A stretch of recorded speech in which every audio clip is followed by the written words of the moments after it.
Hello दोस्तों, welcome back to my YouTube channel. This is professor Akash Jaiswal. दोस्तों, आज हम बेसिक अकाउंटिंग टर्मिनोलॉजी का पार्ट 3 रिकॉर्ड कर रहे हैं। ठीक है, तो आप इस वीडियो को लगाने से पहले आप पहले पार्ट 1 देखिए, फिर उसके बाद पार्ट 2 लगाइए, देन फिर आप इस वीडियो को जंप करिए। अगर आप एकदम से इस पार्ट 3 को लगाएंगे तो आपको थोड़ा सा कन्फ्यूजन होने की ज़्यादा चांसेस है।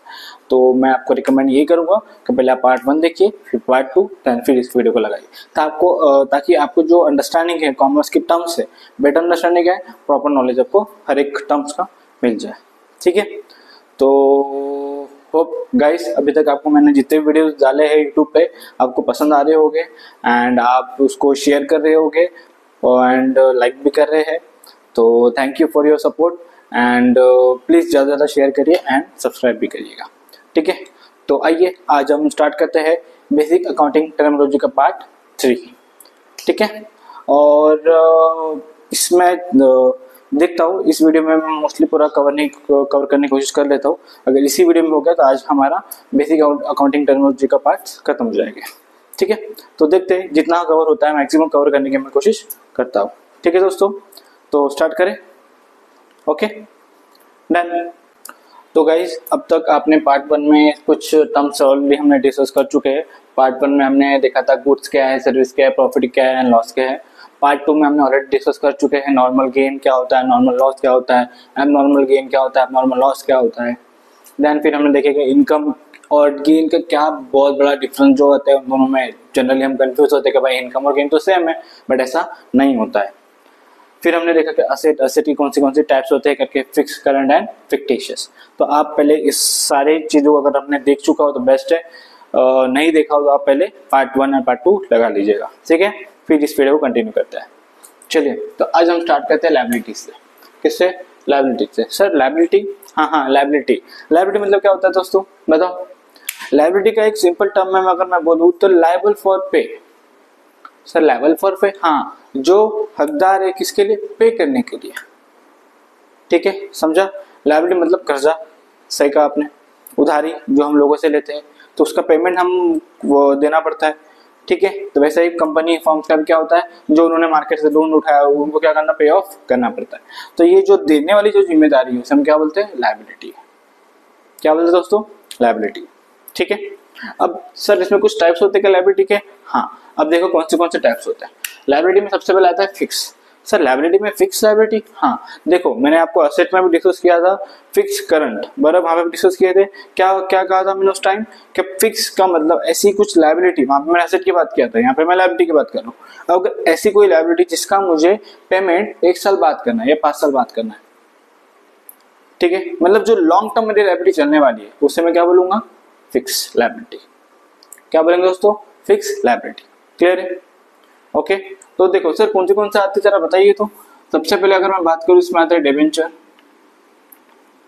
फिर लोन जो हम बैंक से लेते हैं, लोन फ्रॉम बैंक, ये सब क्या में आएगा?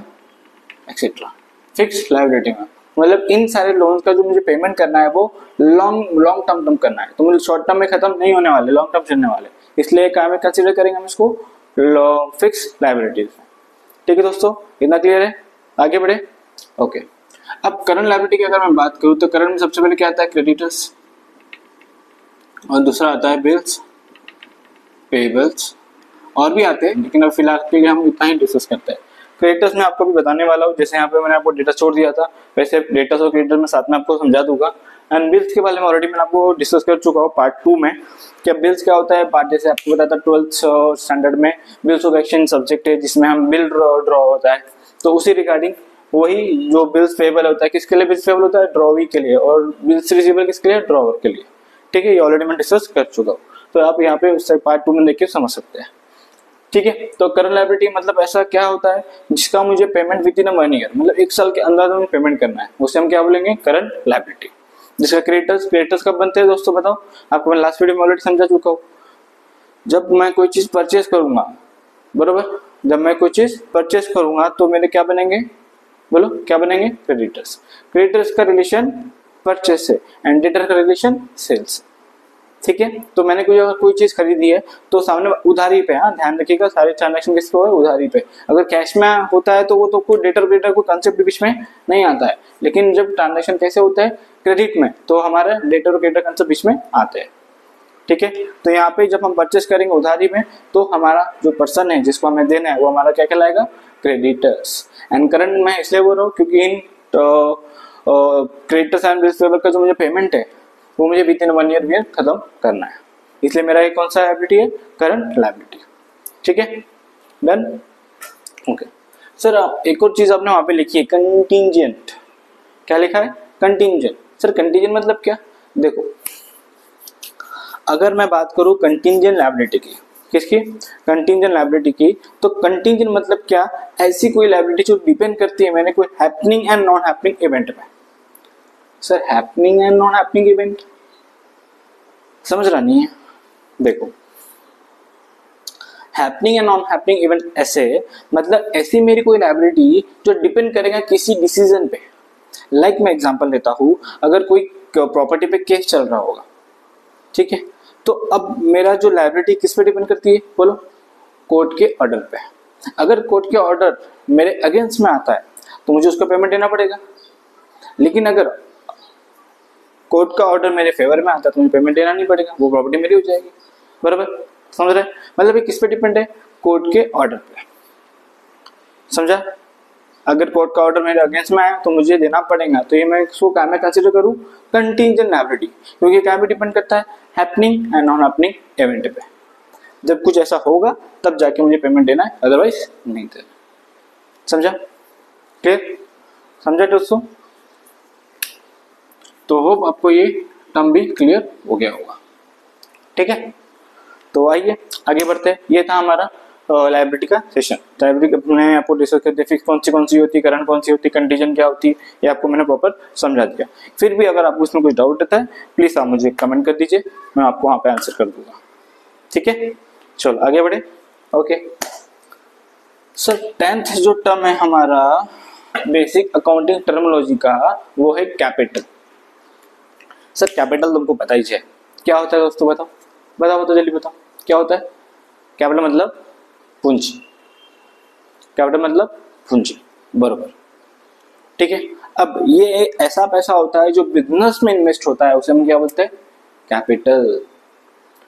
जैसे कोई अगर फर्म है, जो पैसा पार्टनर्स ने अपने कलेक्टिवली पैसा जमा करके जो फर्म में इन्वेस्ट किया, जो बिजनेस चालू किया, उसे हम क्या बोलेंगे, बिजनेस पॉइंट ऑफ व्यू से क्या बोलेंगे, कैपिटल।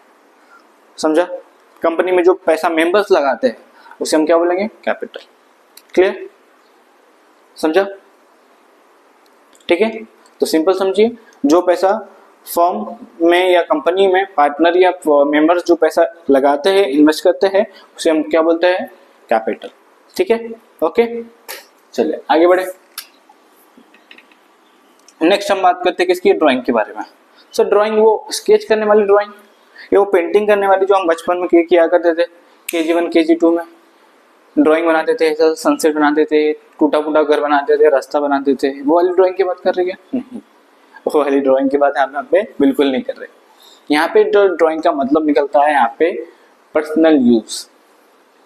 क्या निकलता है, पर्सनल यूज।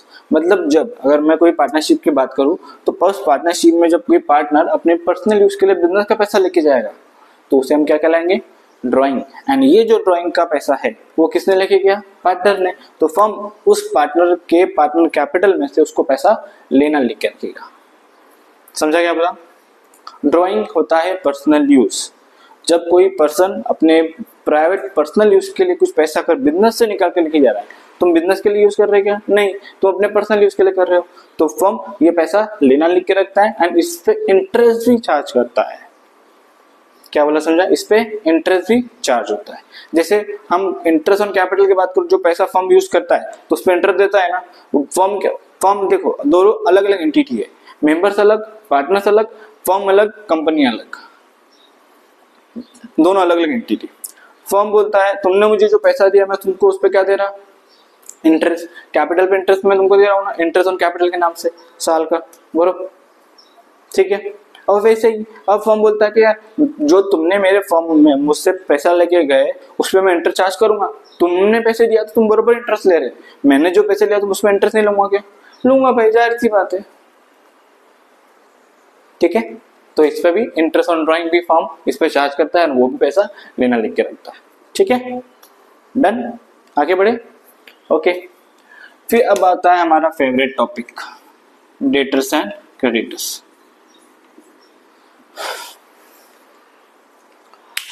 सिंपल, मैंने आपको असेट के टाइम भी बता दिया है, क्या करंट असेट होती है हमारी डेटर्स। एंड डेटर्स कब बनता है? जब सेल होता है। जब जब मैं कुछ सामान बेचूंगा तो उधारी पे, तो सामने वाला मेरा क्या बन जाएगा? डेटर्स। क्यों? क्योंकि उससे मुझे पैसे लेने हैं, पैसे लेने हैं, लिया नहीं है, ध्यान में रहिए। अगर दे दिया तो डेटर्स खत्म, उससे पैसे मुझे अभी भी लेने हैं, बचे हुए हैं, तो वो मेरा कौन कहलाएगा? डेटर्स। समझा? अब अगर बात करें किसी क्रेडिटर्स की, कब क्रेडिटर्स बनेगा मेरा? परचेस के टाइम। कब बनेगा? परचेस के टाइम। जब मैं कोई चीज परचेस करूंगा उधारी पे, तो सामने वाले पर्सन को मुझे पैसे देने हैं, दिया नहीं है, देने हैं, इसलिए ये क्या है? हमारी current liability and debtor current asset. तो जब जब मैं परचेस करूंगा उधारी पे, तो उस पर्सन, वो मेरा पर्सन को क्या कहलाएगा? क्रेडिटर्स। क्या कहलाएगा? क्रेडिटर्स। समझा? ठीक है, ये होता है डेटर एंड क्रेडिटर्स। चलो अब सर नेक्स्ट टॉपिक कौन सा है? एक्सपेंडिचर। कौन सा है? एक्सपेंडिचर। सर आपने यहाँ पे कुछ कैपिटल भी लिखा है, रेवेन्यू एंड डिफर्ड, इसका मतलब क्या? देखो, एक्सपेंडिचर मतलब तो पता है ना आपको? हाँ पता है, ऑफ कोर्स पता है, कॉमर्स पढ़ रहे हैं हम, तुमको हमको नहीं पता रहेगा तो किसको पता रहेगा? सर बच्चे बच्चे को पता है एक्सपेंडिचर मतलब क्या। एक्सपेंडिचर मतलब क्या? खर्चे। ये बात तो सही है सर, एक्सपेंडिचर मतलब क्या? खर्चे। अब एक्सपेंडिचर मतलब खर्चे अगर आपको ये पता है, तो अब जो खर्चे होते हैं वो भी डिफरेंट डिफरेंट टाइप के होते हैं। अरे सर ऐसे कैसे? हम तो जब भी खर्चे, जो पैसा हमारे पास से जा रहा है हम उसको खर्चा बोलते, खत्म हो गई बात। नहीं, कॉमर्स टर्म में एक्सपेंडिचर को क्लासिफाई किया। ठीक है, अब सर कैसे क्लासिफाई किया जरा वो तो बताइए। देखो, एक्सपेंडिचर मतलब खर्चा, क्लियर है, इसमें किसी को डाउट नहीं है। अब अगर मैं बात करूं, तो अगर मैंने कुछ ऐसा खर्चा जो मैंने ऐसी असेट्स पे किया जिसका बेनिफिट मुझे लॉन्ग टर्म मिलने वाला है, लाइक मैंने यहाँ पे मशीनरी खरीदी, बिल्डिंग खरीदी, फर्नीचर खरीदा, तो ये इसका बेनिफिट मुझे एक साल मिलेगा क्या? नहीं, आने वाले सालों साल मिलेगा। तो जो आने वाले सालों साल मुझे बेनिफिट मिलेगा, ये मेरा जो खर्चा है वो क्या कहलाएगा? Capital expenditure. क्या कहलाएगा? Capital expenditure. मतलब ऐसे खर्चे जो मुझे फायदे सालों साल देने वाले हैं, वो मेरे क्या कहलाएंगे? Capital expenditure. ठीक है, डन। होप इतना आपको अच्छे समझ गया हो। फिर इसके बाद देखिए रेवेन्यू एक्सपेंडिचर। रेवेन्यू एक्सपेंडिचर मतलब क्या? जो मुझे हर साल करने ही करने हैं। समझो अच्छे से, एक खर्चे कैपिटल नेचर के जो सालों साल, मतलब एक बार खरीदे जो सालों साल फायदा देंगे मुझे। दूसरे कौन से खर्चे? रेवेन्यू खर्चे, जो मुझे हर साल करने ही करने हैं। लाइक अगर मेरा बिल्डिंग ऑफिस जो है रेंट पे होगा तो हर महीने देने, स्टेशनरी हर महीने खरीदना है, रेंट हर महीने देना है, सैलरी हर महीने देना है, बरोबर? समझा? तो ये जो बेसिक जो खर्चे हैं जो मुझे हर साल होने वाले हैं, वो सारे मेरे काम में काउंट हो गए? रेवेन्यू एक्सपेंडिचर में। काम में? रेवेन्यू एक्सपेंडिचर में। समझा? ठीक है दोस्तों, आगे बढ़ू। ठीक, अब सर नेक्स्ट जो लास्ट टर्म दिख रहा है मुझे एक्सपेंडिचर में, वो दिख रहा है डिफर्ड। डिफर्ड मतलब क्या? बताओ बताओ, डिफर्ड मतलब क्या? डिफर्ड मतलब फ्यूचर, ऐसे खर्चे जिसका फायदा मुझे फ्यूचर में आने वाले कुछ साल तक मिलने वाला है। सर डिफर्ड एक्सपेंडिचर समझ में आती है कि फ्यूचर में अगर बेनिफिट मिलने वाला है, लेकिन कोई एग्जांपल तो होगा तो बताइए। हाँ है, इसका एग्जांपल अगर मैं दूँ तो एडवर्टाइजमेंट। अगर मैंने एडवर्टाइजमेंट खर्चा इस साल किया तो वो मेरा ऐसा एक्सपेंस है जिसका फायदा मुझे आने वाले 1-2 साल, लॉन्ग टर्म नहीं मिलेगा, शॉर्ट टर्म भी नहीं मिलेगा, मीडियम में कुछ बीच में कुछ 1 या 2 साल तक मिलेगा। तो उससे हम क्या बोलेंगे? Deferred expenditure. क्या बोलेंगे? Deferred expenditure. आज मैंने किया तो इस साल तो मुझे एडवर्टाइजमेंट फायदा मिल गया, क्यों अगले साल नहीं मिलेगा? अरे पब्लिक देखो, पब्लिक जैसे अगर हल्दीराम का अगर मैं एग्जांपल लूँ, उसने स्टार्टिंग में बहुत एडवर्टाइजमेंट किया होगा, अभी वो करता है क्या ज्यादा या नहीं कि बराबर ही करता है, लेकिन उसका फायदा उसको मिल रहा है ना, बराबर अभी तक मिल रहा है। समझ में आ रहा है? तो ऐसे कुछ खर्चे जिसका बेनिफिट मुझे 1-2 साल तक मिलने वाला है, उससे हम क्या कहेंगे? Deferred expenditure. ठीक है, डन, आगे बढ़े। तो ये था हमारा एक्सपेंडिचर का सेशन। ठीक है, अब आगे बात करते हैं। ठीक। होप आपको यहाँ तक अच्छे समझ में आ गया होगा। फिर भी मैं बार बार कह रहा हूँ, अगर कोई भी कंसेप्ट आपको नहीं समझता है प्लीज मुझे कमेंट में पूछ लिए। जितना आप पूछेंगे उतना आपके कंसेप्ट क्लियर होंगे। ठीक है, आगे बढ़े। ओके, अब नेक्स्ट जो कंसेप्ट है हमारा कैश डिस्काउंट। ठीक है सर, कैश डिस्काउंट पता है हमको, क्या होता है बताओ बताओ बताओ जल्दी बताओ, क्या होता है? सर वही ना, जो हम दुकान में जाते हैं कुछ सामान खरीदने, तो जो दुकानदार मुझे 100 रुपये 200 500 रुपये जो कॉस्ट कम करता है उसे कैश डिस्काउंट बोलते हैं।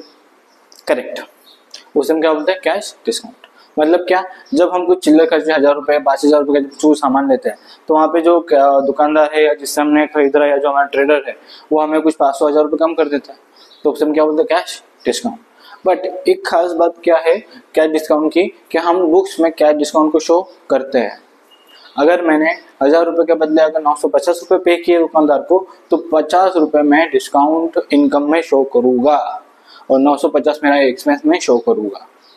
ठीक है, तो अगर मैं देखो तो कैश डिस्काउंट हम शो करते हैं, शो इन बुक्स में हम उसको शो करते हैं कैश डिस्काउंट। चिल्लर खर्चे होते हैं, एकदम छोटे मोटे खर्चे बुक्स में शो करते हैं, जो हमें कम पैसा देना पड़ा उसको हम इनकम में शो करेंगे। ठीक है, अब अगर बात करें ट्रेड डिस्काउंट की, तो ट्रेड डिस्काउंट को बस इतना फर्क है दोनों में, कैश डिस्काउंट को बुक्स में हम शो करते हैं एंड ट्रेड डिस्काउंट को बुक्स में शो नहीं करते, does not show in books. Sir ऐसा क्यों? क्योंकि देखो क्या होता है, जब ट्रांजैक्शन होते हैं बल्क में, कैसे बल्क में, मान लो मैंने किसी से 1 लाख रुपए का सामान खरीदा और उसने मुझे 10% ट्रेड डिस्काउंट दिया। कितना परसेंट बताओ? 10%। अगर किसी ने मुझे 10% अगर ट्रेड डिस्काउंट दिया होगा, तो जो 10% में ट्रेड डिस्काउंट दिया वो मैं बुक्स में शो नहीं करूंगा। मैं अपना परचेज कितना बोलूंगा? 90,000, और वो अपना सेल कितना बोलेगा? 90,000। ठीक है, समझा? डन। ठीक, तो इसे हम क्या बोलते हैं? Trade discount. जो मुझे बल्क में एक बार मिलता है, एक साथ ही सम बल्क में हम खरीदते हैं, ट्रेड डिस्काउंट देता है। एंड कैश डिस्काउंट छोटे मोटे खर्चों में जो मुझे मिलता रहता है सब बोलते हैं कैश डिस्काउंट। चलिए सर, इतना तो समझ में आ गया। अब नेक्स्ट टर्म देखते हैं। नेक्स्ट टर्म है हमारा कौन सा? सॉल्वेंट और इंसॉल्वेंट। अब अगर मैं बात करूं सॉल्वेंट की, सर सॉल्वेंट मतलब क्या? देखो, कोई भी बिजनेस, कोई भी कंपनी, कोई भी ऑर्गेनाइजेशन, कोई भी फर्म खुद को सॉल्वेंट कब बोलेंगे? जब उसकी असेट उसकी लायबिलिटी से ज्यादा है। लेट्स से एग्जांपल, मेरी असेट आकाशन कंपनी की जो असेट है वो है 20 लाख रुपए एंड लायबिलिटी 15 लाख रुपए। कितनी? 15 लाख। तो आई एम अ सॉल्वेंट। मेरी कंपनी कैसी है? सॉल्वेंट कंपनी है, क्योंकि मेरी कंपनी सफिशिएंट लायबल कैपेबल है कि अपनी सारी लायबिलिटी को पे ऑफ करने में। समझा?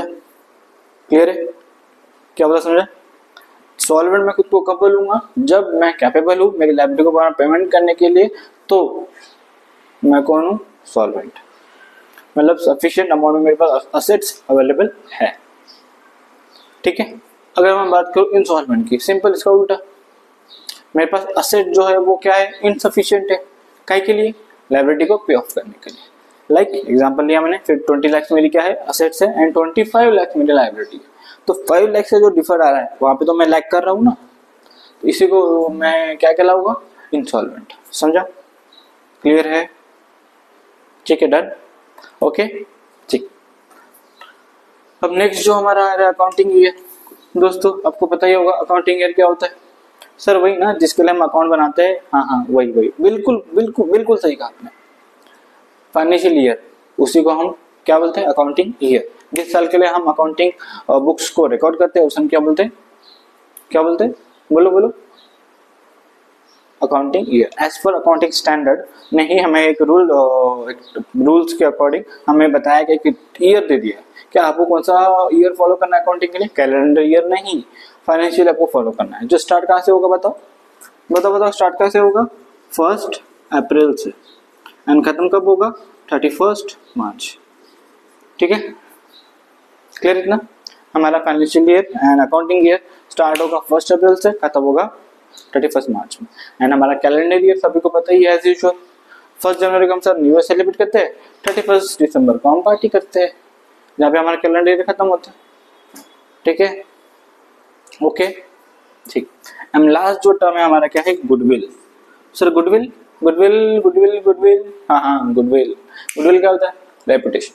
सर किसकी रेपुटेशन? इज्जत की बात कर रहे हैं सर, किसकी इज्जत? यहाँ पे हम बात कर रहे हैं बिजनेस, उस ऑर्गेनाइजेशन, उस कंपनी, उस फर्म की गुडविल। सर गुडविल तो ठीक है, लेकिन क्या उस कंपनी की मार्केट में वैल्यू कितनी है, उसको हम कैलकुलेट करते हैं गुडविल में। समझा? उस किसी भी कंपनी की मार्केट में वैल्यू कितनी है, उसको हम क्या में कंसिडर करते हैं? गुडविल में। ठीक है, तो गुडविल निकालने के कुछ मेथड्स होते हैं अलग अलग। आप अगर कॉमर्स बैकग्राउंड से बिलोंग करते होगे तो आपको पता होगा गुडविल कैसे निकालते हैं। इस टॉपिक पे भी मैं बाद में बात करूंगा।